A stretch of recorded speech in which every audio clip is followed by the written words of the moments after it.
করব, কি করা উচিত? সবাই তো শুনলে অন্য কোথাও কেন জানি অদ্ভুত ভাবে ওনারা না বলছে। বেশি কিছু তো চিনিও না, আর এখান থেকে বেশি দূর কোথায় বা যাব? প্রাইভেট হোস্টেলে সেখানেও তো একই ব্যাপার। আমাকে না কেন বলে দিচ্ছে সেটা তো বুঝতে পারছি না। আর এসবের কথা বললেও মা সব জেনে যাবে, আর তারপরে কি হবে তুমি তো জানোই। সেজন্যই তো বলছি যেখানে আছিস থাক। আচ্ছা, ছেলেটা কেমন? অদ্ভুত রকমের চুপচাপ, নিজের মতো থাকে। তবে বাড়িতে দাদু আছে, আরো কারোর ব্যাপারে তেমন নাক গলায় না। বলতে গেলে অদ্ভুত রকমের শান্ত। আর এই এক সপ্তাহে আর গত কয়েক মাসে যতটুকু দেখেছি, জেন্টলম্যান মনে হয়েছে। আমি বলবো মেনে নে, দাদু যা বলছে। কিছু বলো, পাগল হয়ে গেছো? অসম্ভব। না, ঠান্ডা মাথায় বলছি, শোন আমার কথা। বলেই সে মারিশাকে কিছু বলতে থাকে, আর মারিশা বেশ মন দিয়ে কথাগুলো শুনতে থাকে। এভাবে সে আরো অনেক কিছুই বলতে থাকে মারিশাকে। ওর কথা কিছুটা শেষ হতেই মারিশা এক উৎকণ্ঠিত দৃষ্টিতে নিস্তেজ গলায় বলে, তবে দেখার বিষয় ও মানে কি না? এদিকে দাদু অনেকভাবেই রৌদ্রকে বোঝাতে থাকে। রৌদ্র কিছু না বলে শুধু ওনার কথা শুনতে থাকে নির্লিপ্ত দৃষ্টিতে তাকিয়ে। কিছু সময় বাদে মারিশা বাইরে আসে আর ভেবে বলে, আমার মনে হয় দাদু ঠিক বলেছে। এই বাড়িতে থাকা আর আমার এখানে পড়াশোনা চালিয়ে যাওয়া, এই একটাই উপায় আছে এখন। রৌদ্র স্থির কণ্ঠে বলে, তুমি ওনার মতো পাগল হয়ে গেছো? আমি সিরিয়াস, এছাড়া আমার কাছে আর কোনো উপায় নেই। দেখো, আমার অন্য কোথাও থাকার জায়গা খোঁজার জন্য আরো কিছু সময় দরকার, কিন্তু ততদিনে আমি কোথায় থাকবো? অ্যাটলিস্ট কোথাও থেকে তো আমার অন্য থাকার জায়গা খুঁজতে হবে। কিন্তু এখন তো আমি কোথাও জায়গা পাচ্ছি না। আর এই বাড়ির থেকেও যদি আমি থাকার জায়গা খুঁজি, এভাবে আমার এক বাড়িতে থাকা সম্ভব না। তো বলতে গেলে উপায় তো একটাই। রৌদ্র কিঞ্চিত বাঁকা হেসে বলে, জানি, এটা তো জানা কথা। এভাবে আমরা এক বাড়িতে থাকতে পারবো না। আর মারিশা রৌদ্রের মুখের দিকে তাকিয়ে কিছু একটা ভেবে আবারও বলতে শুরু করে, দেখো, আমি যদি কোনো ব্যবস্থা করতে না পারি, তাহলে আমার আবার গ্রামে ফিরে যেতে হবে, যা আমি চাইছি না। আমি গ্রামে ফিরে গেলে আমার পড়াশোনা হয়তো বন্ধ হয়ে যাবে। শহরের পাঠানো তো দূরের কথা, কারণ আমি অ্যাডজাস্ট করতে পারিনি। এর জন্য প্লিজ আমাকে জাস্ট একটু হেল্প করো। আমি তোমার কাছে সবসময় কৃতজ্ঞ থাকবো। মারিশার কথা কিছুটা যৌক্তিক হলেও রৌদ্রের কাছে মনে হয় মারিশা কিছু লুকোচ্ছে। আর হঠাৎই বিয়ের ব্যাপারে মারিশাকে এভাবে কথা বলতে দেখে রৌদ্র বেশ চমকায়, তবুও মুখে কিছু প্রকাশ করে না। রৌদ্র কিছু একটা ভেবে মুখটা গম্ভীর করে বলে, আচ্ছা, ভেবে দেখো। মারিশা তার মাঝে আবার অধৈর্য কণ্ঠে বলে, ভেবে দেখার কি আছে? এটা আমাদের মধ্যেই থাকবে। শুধু কাগজে কলমে বিয়েটা একটা সামাজিক রূপ নেবে। তোমার আর আমার মধ্যে তো কোনো সম্পর্কই থাকবে না। তুমি জাস্ট আমাকে এই হেল্পটা করো। রৌদ্র ভ্রুকুচকে জানতে চাইল, এতে আমার লাভ কি? মারিশা থমকে রৌদ্রের দিকে তাকালো। আসলেই তাকে রৌদ্র হেল্প করবে, এতে তার লাভ কি যে মারিশাকে হেল্প করবে? কিছুক্ষণ চুপ থেকে বলে, লাভ বলতে আমি সারা জীবন তোমার কাছে অনেক কৃতজ্ঞ থাকবো। হয়তো পরবর্তীতে তোমার কোনো উপকার আসতে পারি, কি বলতে পারে, নিয়তির কথা। পায়ের উপর থেকে পা নামিয়ে হাঁটুর উপর দুহাত মুঠো করে সরাসরি মারিশার মুখের দিকে তাকিয়ে রৌদ্র আবারও বলে, সেটা তো বুঝলাম, কিন্তু এখানে আমার লাভ কি? এবার মারিশা একটু নয় অনেকটাই অবাক হলো। সে বাকরুদ্ধ। মারিশা আমতা আমতা করে বলল, লাভ তো তোমার কিছুই হবে না। আমি রেটে থাকলে তুমি কিছু টাকা পাবে। তাছাড়া আমি তো কৃতজ্ঞতা স্বীকার করবোই, সারা জীবন মনে রাখবো তোমার এই উপকারের কথা। মারিশা নিজের আত্মসম্মান পাশে রেখে অনেকটা জোর দিয়ে এই কথাটা বলল। রৌদ্র তার এলোমেলো চুলগুলোতে হাত দিয়ে পিছনের দিকে ঠেলে দিয়ে আবারও বলল, এখানে আমার লাভ কি? তোমাকে আমার বাড়িতে থাকতে দিয়ে কৃতজ্ঞতা তো বুঝলাম, কিন্তু আমার লাভ? ওই কয়টা টাকা আমার কোনো দরকার পড়বে না, সেটা তুমি ভালো করে জানো। আর এখানে আমি কৃতজ্ঞতা ছাড়া কিছু দেখতে পারছি না। তাই আর সময় নষ্ট না করে তুমি অন্য কোনো ব্যবস্থা করে নাও। এটা বলেই রৌদ্র দাঁড়িয়ে পড়তেই মারিশাও হকচকিয়ে দাঁড়িয়ে গেল। আর গড়গড় করে কোনো কিছু চিন্তা না করেই বলে ফেলল, ঠিক আছে ঠিক আছে, কৃতজ্ঞতার কথা বাদ দাও। আচ্ছা তুমি বলো, তোমার লাভের জন্য কি করতে পারি? সবই তো শুনলে, আর দেখতেই তো পাচ্ছ কোথাও পাচ্ছি না থাকার জায়গা। আমি নিরুপায়। ঠিক আছে, তুমি যা বলবে আমি তাই করব। মারিশা কথাটা কোনো কিছু চিন্তা ভাবনা ছাড়াই বলল। কথাটা শেষ হতেই মনে হলো আশেপাশের পরিবেশটা একদমই বদলে গেল। রৌদ্র ঠিক এই এতগুলো কথার মধ্যে এই কথাটাই খাবলে ধরলো। তারপর আবার মুখের দিকে তাকিয়ে খুব শান্ত শীতল গলায় বলল, যা বললে ভেবে বলছো তো? হ্যাঁ, তুমি যা বলবে তাই করো প্লিজ। আমাকে এই বাড়িতে থাকতে দাও, আমার কাছে আর কোনো উপায় নেই। হতাশা শোনা যায় মারিশার কণ্ঠে। রৌদ্র ঠোঁটের কোণে হেসে বিকৃত মতো একটা চাহনি নিয়ে মারিশাকে বলল, ঠিক আছে, যদি এমনটাই হয় আমি তোমার এখানে থাকার কথাটা ভেবে দেখলেও দেখতে পারি। দেখো, এভাবে বলো না। আমি তো তোমাকে বললামই আমার কতটা অসুবিধা হচ্ছে, আর এখানে থাকাটা আমার কতখানি দরকার। আমি তো বললামই আমি তোমার কোনো অসুবিধা করব না। ও তুমি যা বলবে তাই করব। রৌদ্র একটু নাকে হাত ঘষে বলল, ঠিক আছে, কিন্তু এই বাড়িতে থাকার জন্য কিছু শর্ত মানতে হবে। আমার বাড়ি থাকতে হলে আমার সব কথা মানতে হবে। এটা হলো প্রথম শর্ত। যদি তুমি এটা মানতে পারো তাহলে আমিও তোমার দেওয়া প্রস্তাবটা মেনে নেব। এবার ভেবে দেখো, যদি তুমি পারো তাহলে আমি নকল বিয়ের আয়োজন করব। মারিশা হুট করে আবার থেমে যায়। মারিশার মুখ পরোক্ষ করে রৌদ্র আবারও বলে, তাহলে তুমি এখন ভাবো, তোমাকে কনফিউজড দেখাচ্ছে, ভেবে তারপর আমাকে বলো, কারণ বলতে পারবে না আমি তোমাকে বাধ্য করেছি বা জোর করেছি। মারিশা আমতা আমতা করে বলে, না, ভাবার কিছুই নেই। আমি নিরুপায় কোনো এক কারণে। তুমি আমাকে কেন জোর করবে? উল্টো আমি তো আমার প্রয়োজন তোমাকে বিরক্ত করছি, আর আমি তোমার সব শর্তে রাজি। ঠিক আছে, তবে আজ না, বিয়েটা কাল হবে। তাহলে কাল নকল বিয়ের আয়োজন করেছে। কথাটা বলে রৌদ্র মনে মনে হাসলো। তারপর দাদুকে ডেকে বিয়ের ব্যবস্থা করতে বলল।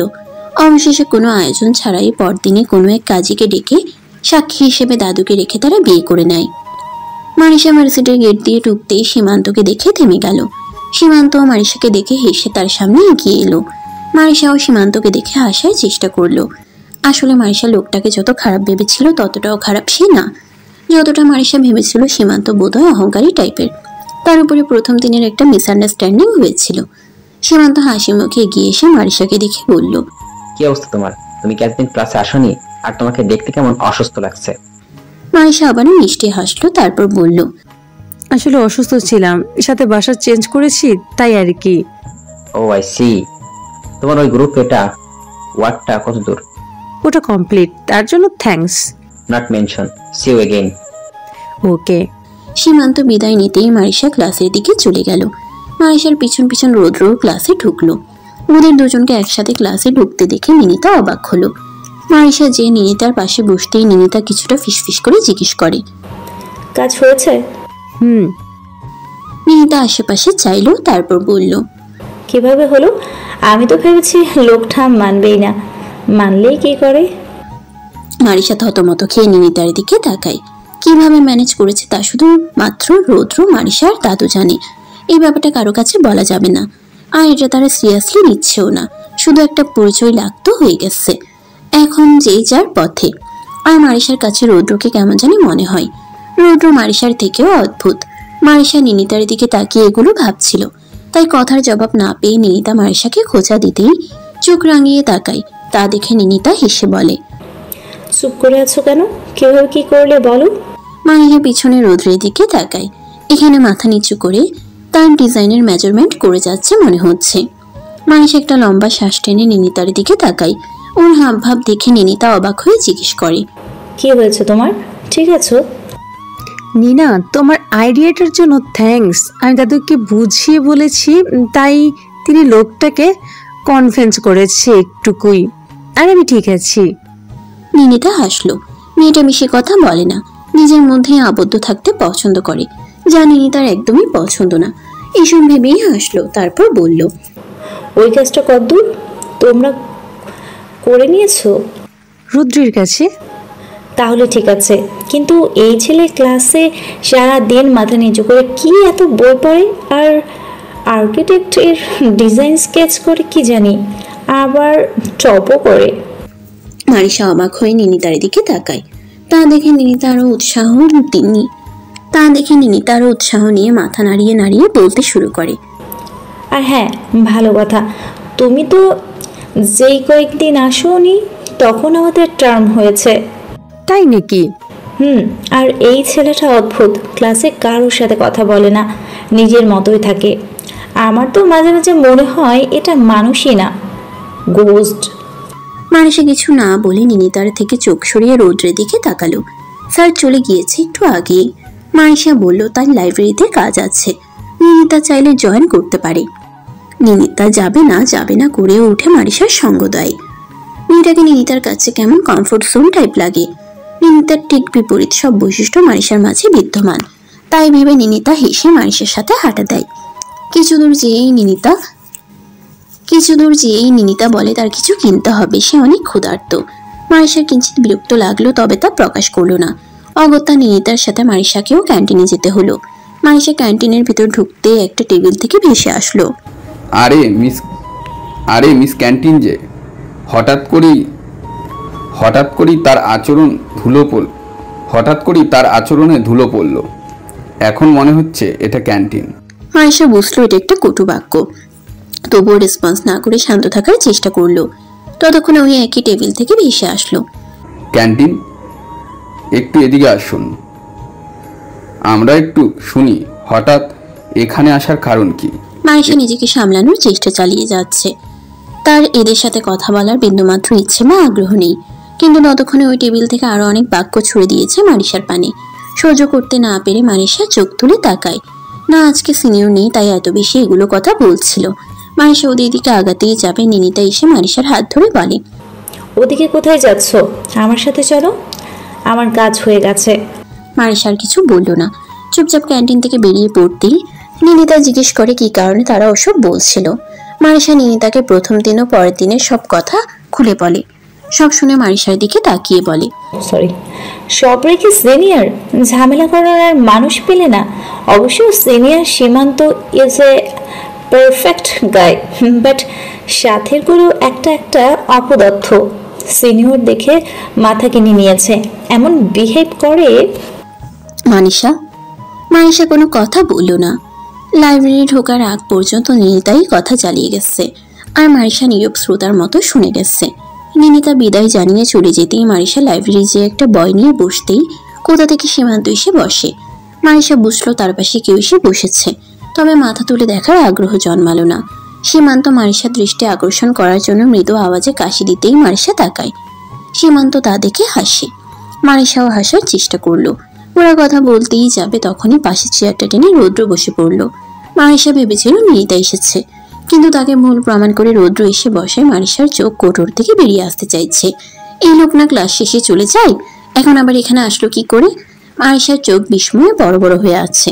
সীমান্ত রৌদ্রের দিকে এক পলক তাকালেও রৌদ্র বসে নিজের মতো ব্যাগ থেকে কিছু একটা বের করতে ব্যস্ত।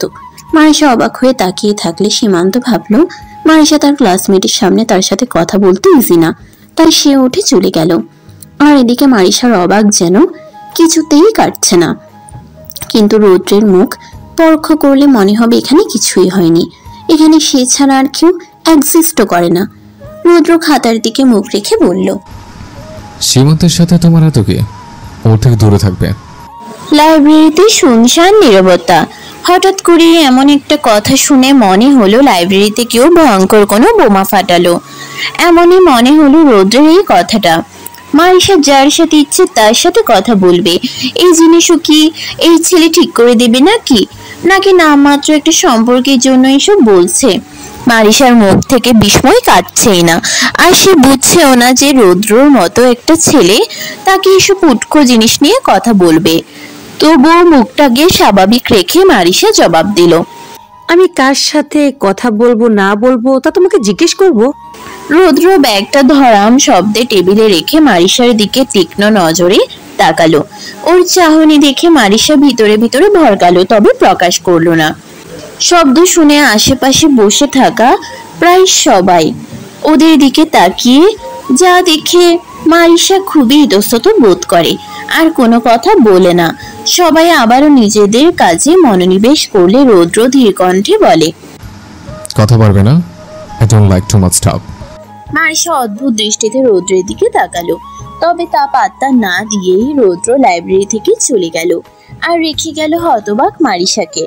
মারিসা আজকে থেকে বলতে গেলে বাংলোতে একেবারেই নিজের সব গোছানো শেষ করলো। যদিও এতদিন ভেবেছিল চলেই তো যাবে, তাই সব কিছুটা এলোমেলো ছিল। তবে আজ সব পুরোপুরিভাবে গোছানো শেষ হয়েছে। মারিশা যে রুমে থাকি ঠিক তার বরাবর দোতলায় রোদ্রি রুম।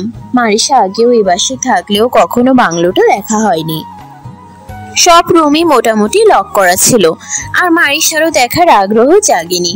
মারিশা মাত্রই গোসল করে বের হয়ে জানালার সামনে এসে দাঁড়ায়। বাহিরে ঝিরিঝিরি বৃষ্টি পড়ছে, যদিও বর্ষার মৌসুম নয়, তবুও বর্ষা এলো বলে দেখতে বেশ ভালো লাগছে মারিশার কাছে। নিজের বাড়ির সবার কথা মনে করলো। তাদের সাথে থাকে না, তবে তাদের ভাবনা ভাবতেও মারিশার কাছে ভালো লাগে। লাইক হোম সুইট হোম, থাকার জায়গা খোঁজার আর এসবের ঝামেলায় যেন মারিশা ঠিক করে নিঃশ্বাস নিতেও ভুলে গিয়েছিল। শান্ত মারিশা গগনের স্নিগ্ধ বৃষ্টির দিকে তাকিয়ে এক দীর্ঘশ্বাস ছাড়ে। কতক্ষণ এভাবে কাটলো মারিশা তা আন্দাজ করতে পারলো না। হঠাৎ বিদ্যুৎ চমকানোর শব্দে মারিশা ঘর থেকে বেরিয়ে আসে। জোরে জোরে বিদ্যুৎ চমকাচ্ছিল। মারিশা এমন জোরে বজ্রপাত বেশ জোরালো রকম ভয় পায়। মারিশা দ্রুত পায়ে জানালা থেকে সরে আসে, কিন্তু আজকের বজ্রপাতে মনে হচ্ছে কাছের কোথাও পড়ছে। মারিশা ভয়ে জড়সড় হয়ে বিছানায় উঠে বসতেই কারেন্ট চলে যায়। এতে মারিশা আরো ভয় পায়। মারিশার ন্যাক্টোফোবিয়া আছে। মারিশা বুঝতে পারছিল তার সাথে একটু পর যা ঘটবে তা থেকে সে পালাতে পারবে না। মারিশার প্যানিক হচ্ছিল। একে তো ফোবিয়া, তার সাথে বজ্রপাত। মারিশা ভয়ে বিছানায় শুয়ে বালিশের মধ্যে মাথা রেখে শক্ত হয়ে পড়ে রইল। তবে তাতে কোনো কাজ হচ্ছিল না। মনে হচ্ছে মারিশার গলাকেও চেপে ধরেছে। তার শ্বাস চলছিল না। শীতল আবহাওয়াতেও মারিশা অনবরত ঘামতে শুরু করে দিয়েছে ইতোমধ্যে। এরই মধ্যে কেউ দরজায় অনবরত করাঘাত করলো। মারিশা উঠে দরজা খোলার মতো শক্তি পাচ্ছিল না।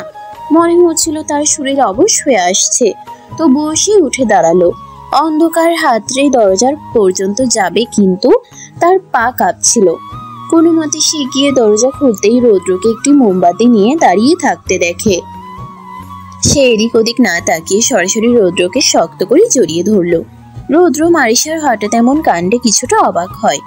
তাল সামলাতে না পেরে কিছুটা পিছিয়ে যেতে নিয়েও নিজেকে সামলে মারিশার পিঠে আলতো করে হাত রেখে ধীর স্বরে জিজ্ঞেস করে, কি হয়েছে? Anything wrong? মারিশা কোনো কথা বলল না। রৌদ্রকে আরো শক্ত করে জড়িয়ে ধরে। মারিশার মনে হচ্ছে ও রৌদ্রের মধ্যে ঢুকে যেতে পারলে সে খুবই নিরাপদ থাকতো। রৌদ্র মারিশার জবাব না পেয়ে কোনো কথা বলল না। ওভাবেই দাঁড়িয়ে রইল। কিছুক্ষণ পর মারিশা স্বাভাবিক হয়ে আসলো এবং সে কোথায় আছে আন্দাজ করতে পরেই হাতের বাঁধন হালকা করে ছাড়ে।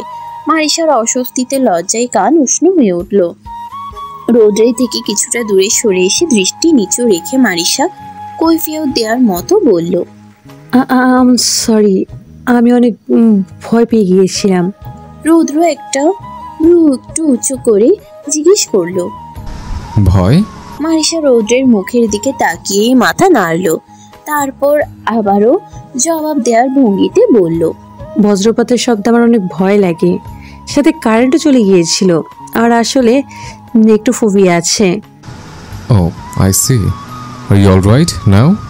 মারিশা মাথা নাড়ালো, তারপর ধীরে জবাব করলো, রাতের খাবার পর্ব অনেক আগেই শেষ, কিন্তু কারেন্ট আসার নামগন্ধ নেই। মারিশা এখনো ড্রয়িং রুমেই বসে আছে। এভাবে আধার থাকলে সে কখনোই একা ঘুমাতে পারবে না। মনে হবে কেউ তাকে মেরে ফেলছে। তাই সে এখনো সেখানেই থম মেরে বসে আছে। দাদু খেতে আসেনি, সে তার রুমেই আছে। দিন দিন আবারও শরীর খারাপের দিকে যাচ্ছে তার। রৌদ্র খাবার খাওয়ার ওই পুরোটা সময় চুপ থেকে গেছে। রৌদ্র নিজের মতো খাবার খেলেও মারিশা রৌদ্রের সামনে বসে খেতে অস্বস্তি হচ্ছিল, তাই ঠিক মতো খেতে পারেনি। মারিশা তা মুখে প্রকাশ না করলেও রৌদ্র বুঝতে পারে। তাই কিছুক্ষণ পর কিচেন থেকে শব্দ হতেই মারিশা সেদিকে তাকায়। রৌদ্র কিচেনে কি যেন করছে। মারিশা যেখানে বসে আছে সেখান থেকে কিচেন পরিষ্কার দেখা না গেলেও মোটামুটি দেখা যায়। হঠাৎ করেই মনে পড়ে আজকে মারিশা রান্না করেনি। দাদু অসুস্থ, তাহলে রান্না কে করেছিল? চকিতে মারিশা রৌদ্রের দিকে তাকায়। রৌদ্র ঠিক তখনই মারিশার দিকে তাকাতেই মারিশা থতমত খেয়ে সাথে সাথে চোখ সরিয়ে নিয়ে আসে।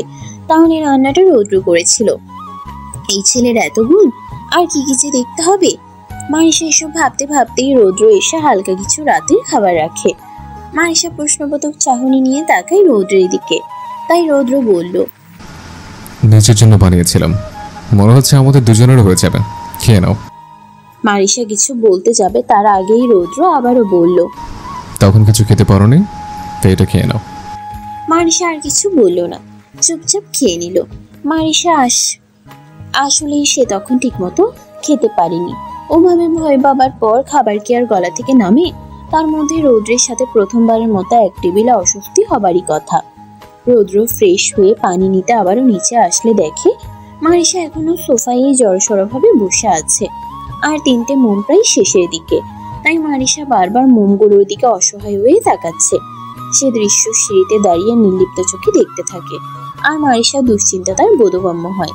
রৌদ্র নিজের মতোই কিচেনে গিয়ে হাতে চাচের ওয়াটার বোতলে পানি ভরতে থাকে। পানি ভরে এসে উপরে চলে যেতে নিয়েও সে সিঁড়ির ওখানটায় দাঁড়ায়। হঠাৎ এভাবে দাঁড়াতে দেখে মারিশাও কিছুটা অপ্রস্তুত হয়ে যায়। রৌদ্র ফিরে তাকিয়ে তা দেখেও না দেখার ভান করে আবারও মারিশার পানে তাকায়।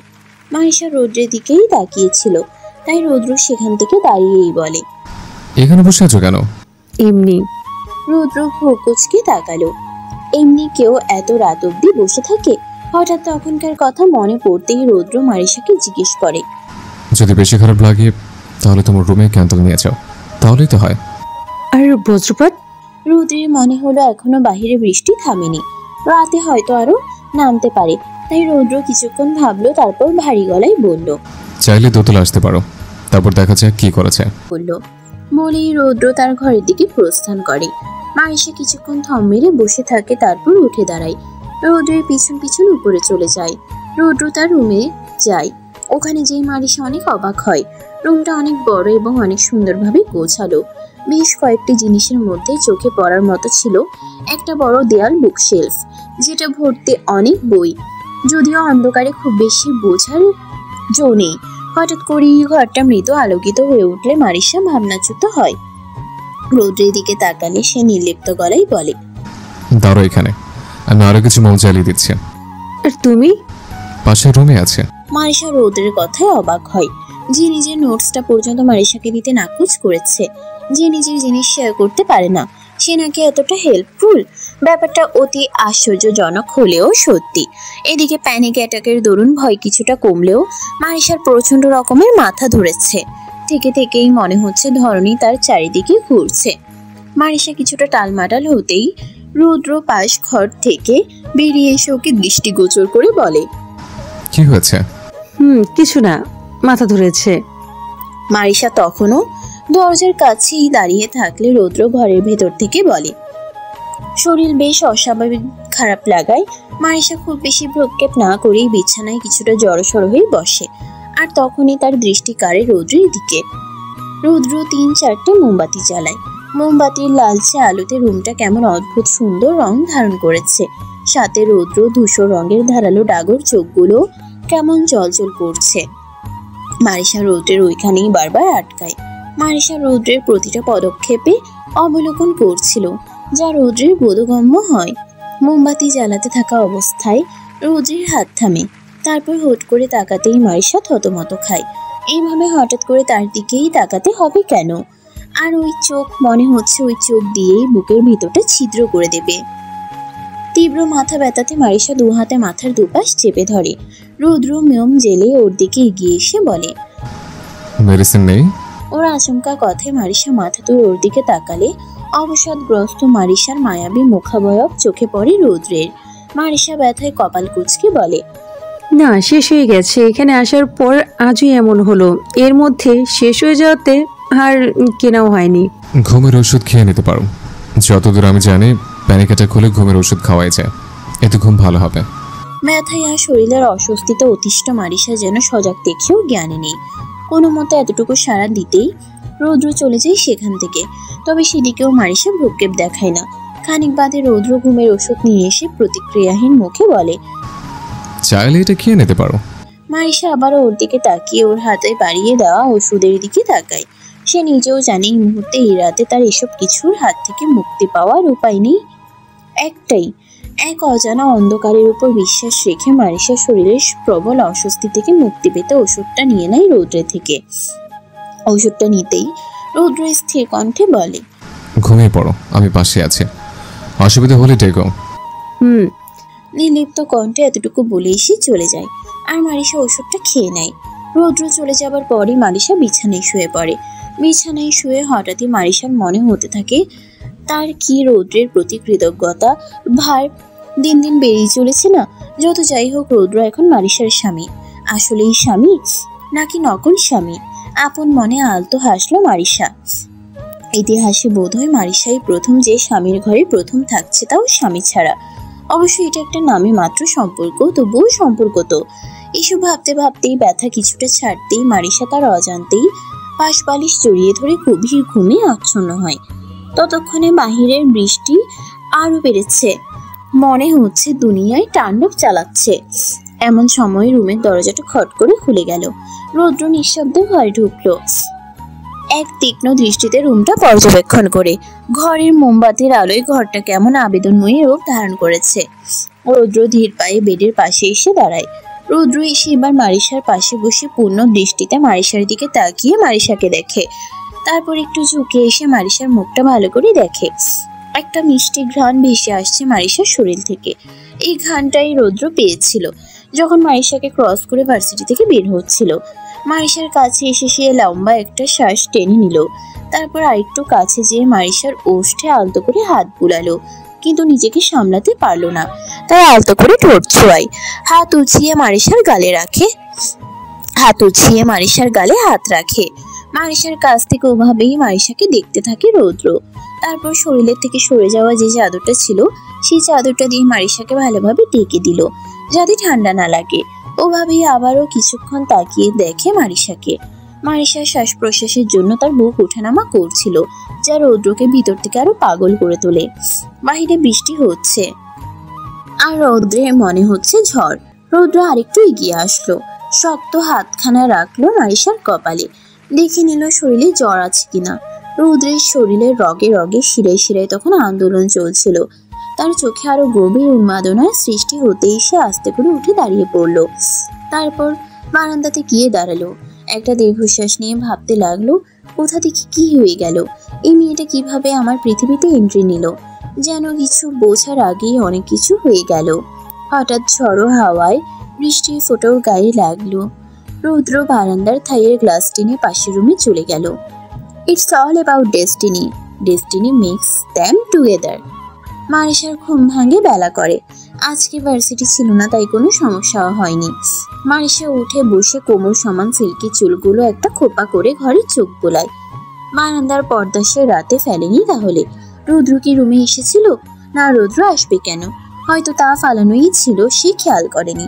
আর রৌদ্র যথেষ্ট ভালো একটা ছেলে, না হলে কি নিজের সমস্যার কথা বলতেই তার নিজের রুমে মারিশাকে থাকতে দেয় নাকি? সেও কত আজব চিন্তা ভাবনা করে। এইসব ভাবতেই মারিশা হাসে।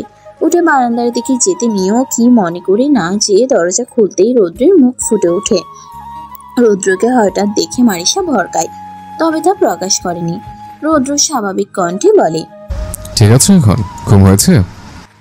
মারিশা আমতা আমতা করে বলল, আমি এত বেলা করে অবশ্যই ঘুমাই না, আজকে লেট হলো বুঝলাম না।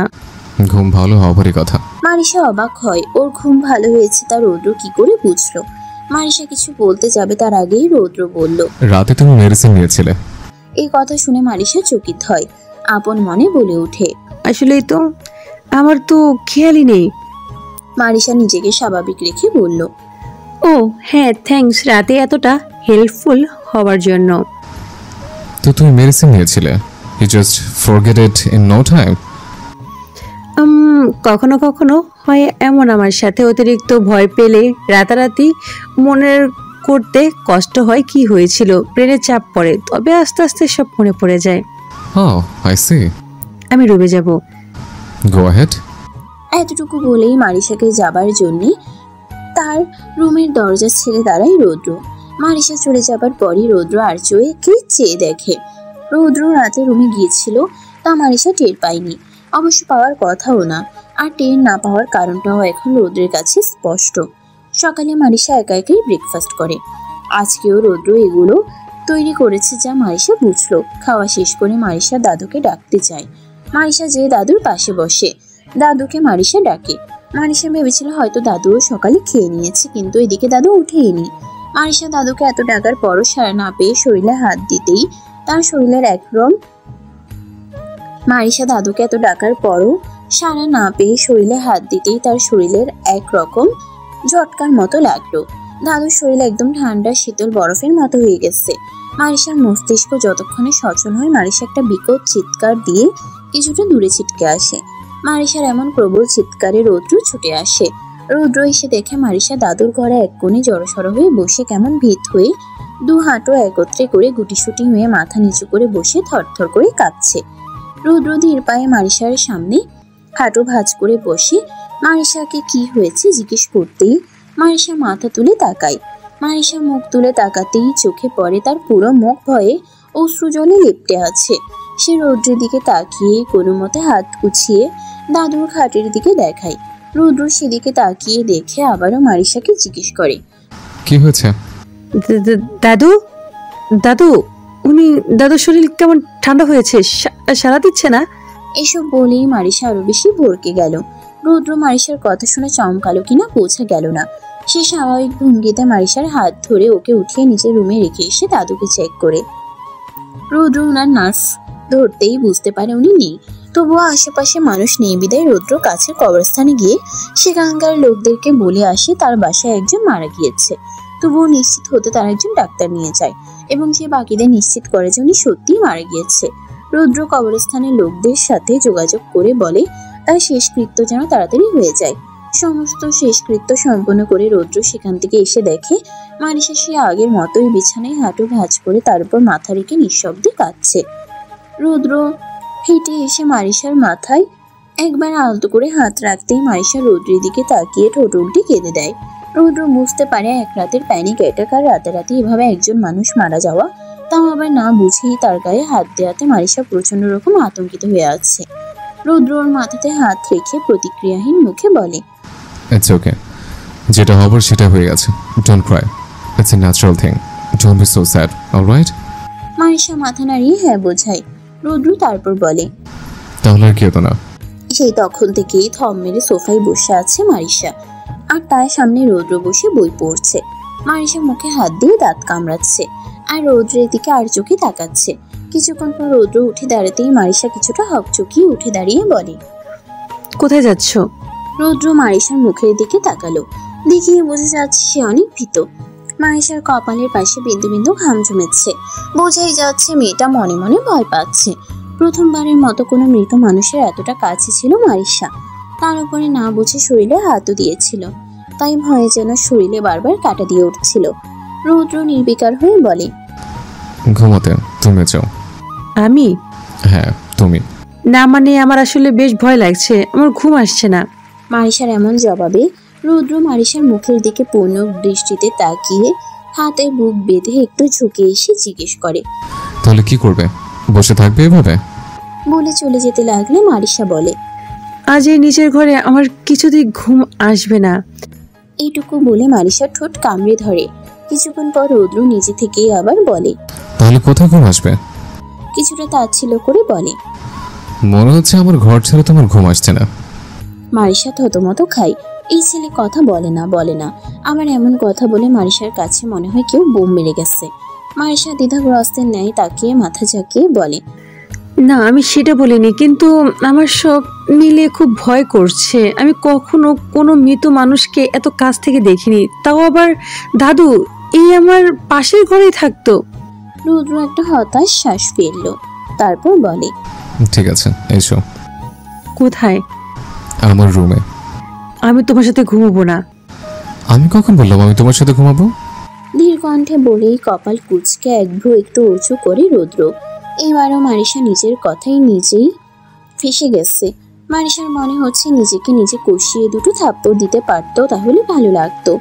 রৌদ্র মারিশার মুখের দিকে তাকিয়েছিল। আর বেশি কিছু না বলে রৌদ্র নিজের ঘরের দিকে পা বাড়াতেই মারিশা ও রৌদ্রের পিছনে পিছনে চলে আসে। রৌদ্র আজকেও মারিশাকে নিজের রুমে রেখে পাশের রুমে চলে আসে আর বলে সমস্যা হলে যেন তাকে পাশের রুম থেকে ডেকে নেয়, তাহলে রৌদ্র আসবে। কিছুদিন পর সকাল সকাল মারিশা শাওয়ার নিয়ে এসে ডাইনিং রুমে এসে চেয়ার টেনে বসে। রৌদ্র মারিশার দিকে তাকাতেই চোখ আটকে যায় মারিশার উপর। একটা হোয়াইট টপ আর একটা জিন্স পরা মারিশা, যদিও তাকে এই ধরনের ওয়েস্টার্ন পোশাকে এই পর্যন্ত কখনোই দেখা যায়নি, কারণ সে সচরাচর ক্লাসিক্যাল পোশাকেই নিজেকে আবৃত রেখেছে। চুলগুলো কোমর পর্যন্ত পিঠ ছড়িয়ে আছে, আর ভেজা চুলগুলো থেকে টপ টপ করে পানি পড়ছে। পানির জন্য পিঠের দিকটা ভিজে কিছুটা দৃশ্যমান হয়ে আছে। মারিশা খাবার নিতে নিতে রৌদ্রর দিকে তাকায়। রৌদ্র তার দিকে তাকিয়ে আছে, তা দেখে কেন জানি মারিশার একটু অস্বস্তি হলো, তবুও চোখ সরালো না রৌদ্র। মারিশা কিছুটা অস্বস্তি নিয়ে খাওয়া শেষ করে উঠে দাঁড়াতেই রৌদ্র জিজ্ঞেস করে, না খেয়ে কোথায় যাচ্ছ? রৌদ্র এর আগেও মারিশার সাথে এভাবে কথা বলেছে। এভাবে হঠাৎ করে এমন ব্যবহার করলে যে কারোরই অস্বস্তি হবে। তবুও মারিশা নিজেকে সামলে হাসার চেষ্টা করে বলল, খেয়েছি, ক্লাসে যাব, তুমি যাবে না? তুমি এসো, একসাথে খাবো। মারিশা এবার মনে হচ্ছে আকাশ থেকে পড়লো। রৌদ্রের কার্যকলাপ দিন দিন কেমন হয়ে যাচ্ছে। মারিশার কাছে প্রথম দেখা রৌদ্র আর এই রৌদ্র আকাশ পাতাল তফাৎ লাগে। কিন্তু কিছু না বলে মাথা নাড়িয়ে নিজের রুমে যেয়ে ব্যাগটা নিয়ে আসতেই রৌদ্র উঠে দাঁড়ালো মারিশার সামনে। তারপর মারিশাকে ভালো করে পর্যবেক্ষণ করে বলল, এভাবে যাবে? হ্যাঁ। চেঞ্জ করে আসো। অদ্ভুত, চেঞ্জ করার কি আছে? এবার রৌদ্র কিছুটা কর্কশ কণ্ঠে অধৈর্য হয়ে বলে, যা বলেছি তা করো। I don't like too much talk. Marisha আর কোনো উত্তর করলো না, আবারও নিজের রুমে ফেরত চলে গেল। মারিশার বুঝে আসে না রৌদ্র হঠাৎ এমন ব্যবহারের কারণ কি। কে জানে এই ছেলে যেন কেমন মাঝে মাঝে কত ভরসার মনে হয়, আমার হঠাৎ এই কেমন ভয় ভয় হয়। কিন্তু এখান থেকে কোথাও যেতে পারবে না মারিশা, তাই অগত্যা এখানেই থাকতে হবে। এসব ভাবতে ভাবতে একটা লং ফ্রক পরে বেরিয়ে আসে। রৌদ্র সেদিকে তাকাতে মনে হলো ভিতরের রাগটা ঠান্ডা হাওয়ায় পরিণত হয়েছে। সে শুধু বলে, লেটস গো। মারিশা কিছুটা গড়িমসি কণ্ঠে বলে, আমি একাই চলে যেতে পারবো। সেদিন রাতেও না তোমার ভয় লাগছিল, এখন আর ভয় লাগছে না, তাই না? রৌদ্র নিস্তেজ কিন্তু তীক্ষ্ণ কথাটা মারিশার ভীষণ বেখাপ্পা লাগলো। নিজের কাছেই দোষী মনে হচ্ছে, কারণ নিজের প্রয়োজনে যখন তখন ওর সাহায্য চেয়েছি, আর আজকে ওর কথা শুনছি না। তাই মারিশা সামাজিকতা রক্ষার জন্য বলে, তেমন কিছু না, আচ্ছা চলো, দেরি হয়ে যাচ্ছে। রৌদ্র সামনের দিকে চোখ রেখে গাড়ি স্টার্ট দিয়ে বলে সিট বেল্ট লাগাতে। মারিশা বিরক্ত মুখে রৌদ্রের দিকে তাকালো, কিন্তু রৌদ্রের চোখ সামনে, তাই মারিশাও সিট বেল্ট লাগিয়ে সিটে হেলান দিয়ে বাহিরের দিকে চোখ দিয়ে বাহিরে দেখতে মনোযোগী হয়। দাদু মারা যাবার পর থেকে রৌদ্র কেমন বলতে যাচ্ছে। রৌদ্র তো নিজের অনুভূতি প্রকাশ করতে পারে না, তাই বলে একটা মানুষ মারা গেল, তবুও রৌদ্র এত স্বাভাবিক কিভাবে থাকে। মারিশার এই ভাবনাটা মাথায় আসতে আবারও চৌকিতে রৌদ্রের দিকে তাকায়। রৌদ্র সামনের দিকে চোখ রেখে দক্ষ হাতে গাড়ি ড্রাইভ করছে। মারিশা একটা ঢোক গিলল, তারপর শক্ত হয়ে বলে উঠল, তুমি এত স্বাভাবিক কিভাবে আছো? আচ্ছা, কোনোভাবে তুমি দাদুকে মেরে ফেলবে তো? কথাটা কানে যেতেই রৌদ্র গাড়ির ব্রেক কষলো এবং তখনই কিছুটা উচ্চস্বরে বলে, হোয়াট ডিড ইউ সে? মারিশা ভীত চোখে তাকালো রৌদ্রের দিকে। এই রে, পাগলকে খেপিয়ে দেয়নি তো আবার? তবুও কিছুটা সাহস নিয়ে বলল, তুমি দাদুকে খুন করনি তো? What do you mean by খুন করেছে? তুমি কি আমাকে মার্ডারার ভাবছো? কথাটা বলেই রৌদ্র মারিশার খুব কাছে চলে আসলো। এতে মারিশা প্রচুর ভরকে বড় বড় চোখ করে রৌদ্রের দিকে তাকায়। সে এভাবে বলতে চায়নি, আর না রৌদ্রকে এভাবে খেপাতে চেয়েছিল। রৌদ্র যদি এখন কোনো ভয়ঙ্কর কিছু করে ফেলে, আসলেই কি দাদুকে রৌদ্র খুন করেছে? আচ্ছা, যদি তাকে খুন করে, দাদুর বডি তো পাওয়া গেছে, মারিশার বডি কি করবে? বস্তায় ভরে পানিতে ফেলে আসবে? এসব ভাবতে ভাবতেই মারিশা ঢোক গেলার চেষ্টা করলো। না, গলা একদম কাঠ হয়ে আছে, মনে হচ্ছে খরা হয়ে আশেপাশে চৌচির হয়ে গেছে। রৌদ্র তখনও মারিশার দিকে রাগে মুখ নিয়েই তাকিয়ে আছে। আচ্ছা, মারিশার এত খারাপ লাগছে কেন? আসলে সে রৌদ্রকে ভুল বুঝলো, রৌদ্রকে হার্ট করলো? সে তো এমনি কথাটা জিজ্ঞেস করেছে, তাহলে রৌদ্র এমন রেগে গেল কেন? গাড়ির ভিতরের অবস্থা থমথমে। মারিশার কাছে মনে হচ্ছে সে হয়তো কোনো হিংস্র পশুর সামনে পড়েছে, যে কোনো সময়ে থাবা মেরে তাকে মেরে ফেলবে। মারিশা আবারও ঢোক গিলতে চেষ্টা করলো। এবারও মারিশা আগের বারের মতো ব্যর্থ। রৌদ্র হঠাৎ করেই মারিশার ফুলো ফুলো মসৃণ গালে এক হাত দিয়ে চাপ দিয়ে ধরলো। হঠাৎ এমন করায় মারিশা অনেক ভয় পেয়ে যায়, কিন্তু মুখ দিয়ে কোনো শব্দ বের করতে সাহস পায় না। রৌদ্রকে এখন আগের থেকেও হিংস্র দেখাচ্ছে। চোখে ধূসর রাঙ্গা মনিটার পাশে লাল রক্তাব্ধ চোখে ধূসর রাঙা মনিটের পাশে লাল রক্তাভ শিরাগুলো ভেসে উঠেছে। দেখতে কি ভয়ঙ্করী না দেখাচ্ছে।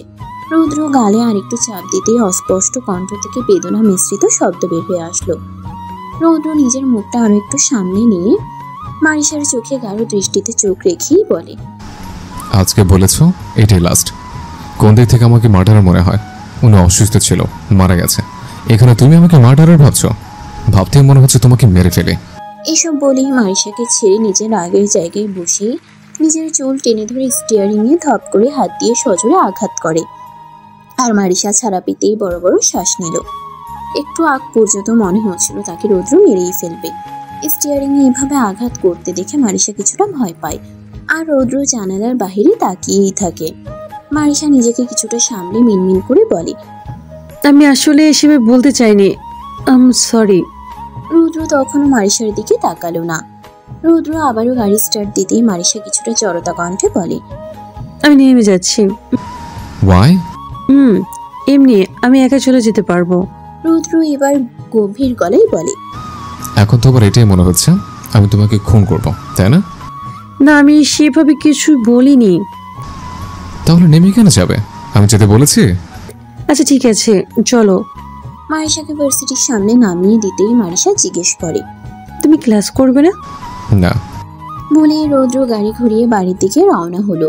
মারিশা বেশ মনমরা হয়ে ক্লাসে না গিয়ে লাইব্রেরিতে চলে যায়। আর যেখানে রৌদ্র বসে সেই কোণটিতে গিয়ে বসে পড়ে। মারিশা ভাবে এভাবে বলা তার উচিত হয়নি, আর না এভাবে বলার কোনো ইন্টেনশন ছিল। কিভাবে যে এই বিশ্রী কাণ্ডটা করলো মারিশা নিজেও জানে না। রৌদ্র কি বেশি হাট হয়েছে কে জানে। এই ছেলের কিছুই বোঝা যায় না, সব সময় নিজের মাঝেই থাকে। বাসার লক খুলে এলোমেলো পায়ে রৌদ্র নিজের রুমের দিকে চলে যায় এবং রুমে ঢুকেই বিছানায় ধপ করে বসে পড়ে। সে মারিশার সাথে খারাপ আচরণ করতে চায় না, তবুও এই মেয়ে এমন এমন কাজ করবে যাতে রৌদ্র রেগে কিছু করে বসে। দুপুরের পর রৌদ্রের ঘুম ভাঙে। তখন এসে সে কখন ঘুমিয়ে পড়েছে সে নিজেও জানে না। একটা অসহ্য রকমের ঘুম হয়েছে, মাথাটা ধরে আছে। রৌদ্র উঠে সোজা ওয়াশরুমে চলে যায়। ঝর্ণাটা ছেড়ে চুপচাপ দাঁড়িয়ে থাকে। মারিশা ততক্ষণে হাফ ক্লাস না করে আবারও বাসায় ফিরে এসেছে। বাড়ির দরজা খোলা দেখতে পেয়ে মারিশা কিছুটা চিন্তিত হয়। বাসার ঘরে কিছু সময় বসে থাকে মারিশা। বারবার মনের মধ্যে কেমন যেন খচখচানি করছিল। রৌদ্রের সাথে ওভাবে কথা বলায় কি জানি এই লোক আবার কি না কি করে বসে। মারিশাও ভয় ভয় নিয়ে কিছুক্ষণ পর পা বাড়ায় রৌদ্রের রুমের দিকে। রাতে ওই রুমে ঘুমানো হয়েছে ঠিকই, দিনের বেলা কখনোই মারিশা রৌদ্রের রুমে যায়নি। মারিশার দরজা ঠেলে ভিতরে ঢুকতেই চমৎকার একটা জিনিস লক্ষ্য করলো। রৌদ্রের এই রুমে একটা বড় বারান্দা আছে। বারান্দা বললে ভুল হবে, কিছুটা খোলা বারান্দা, যার উপরে কোনো সিলিংয়ের ছাউনি নেই, কেবল চওড়া কনক্রিটের রেলিং। মারিশা সেদিকে এগিয়ে গিয়ে দাঁড়ালো। সেখান থেকে নিচে ছোট বাগানটা দেখতে ভীষণ সুন্দর লাগছিল, আর যা আছে আশেপাশে সবুজতেই ঘেরা। মারিশা অবাক চোখে সব দেখছিল। হঠাৎই মনে হলো তার পিছনে কেউ দাঁড়িয়ে আছে। মারিশা পেছনে ঘুরতেই রৌদ্রকে দরজার সাথে হেলান দিয়ে দাঁড়িয়ে থাকতে দেখলো। রৌদ্র একটা কালো শার্ট পরেছে, কিন্তু বোতামগুলো খোলা, তাই পুরো শরীরই দেখা যাচ্ছে। জিম করা বডি, তাই শরীরের খাঁজগুলো খুব সুন্দরভাবে ফুটে রয়েছে, আর ভেজা চুলগুলো থেকে পানি টপ টপ করে বেয়ে পড়ছে। এক হাত দিয়ে চুল মুছতে মুছতে সে দাঁড়িয়ে আছে ওর সামনে। মারিশা একটু শুষ্ক ঢোক গিলল, মনে হচ্ছে গলাটা আবার শুকিয়ে গেছে। রৌদ্র ওকে এভাবে তাকিয়ে থাকতে দেখে নিজের এক ভ্রু উঁচিয়ে জিজ্ঞেস করলো, কি? মারিশা রৌদ্রের কথাই ধ্যান ভাঙে, সাথে সাথেই মারিশা চোখ সরিয়ে নেয়। মারিশা দ্রুত মাথা নাড়িয়ে বলল, কিছু না। রৌদ্র চুল মোছা থামিয়ে এবার বুকে হাত বাজ করে এক ভ্রু উঁচিয়ে বলল, তাহলে এখানে কি? কিছু না, যাচ্ছি। মারিশা এলোমেলো দৃষ্টিতে আশেপাশে তাকিয়ে উত্তর দিয়ে রুম থেকে চলে গেল। মারিশার নিজেকে কেমন চোর চোর লাগছে, যে চুরি করতে যেয়ে মালিকের কাছে ধরা পড়েছে। মারিশা যেতেই রৌদ্র ঠোঁটের কোণে বাঁকা হাসি হাসলো। মেয়েটা নিজেকে যতটা চালাক ভাবে ততটা চালাক মেয়েটা হয়ে ওঠেনি। এসব ভাবতে ভাবতেই রৌদ্র আয়নায় নিজের প্রতিবিম্বে চোখ রাখে। চুল থেকে এখনো পানি পড়ছে, তাই টাওয়াল খুঁজে এনে চুল মুছে বারান্দার দিকে পা বাড়ায়।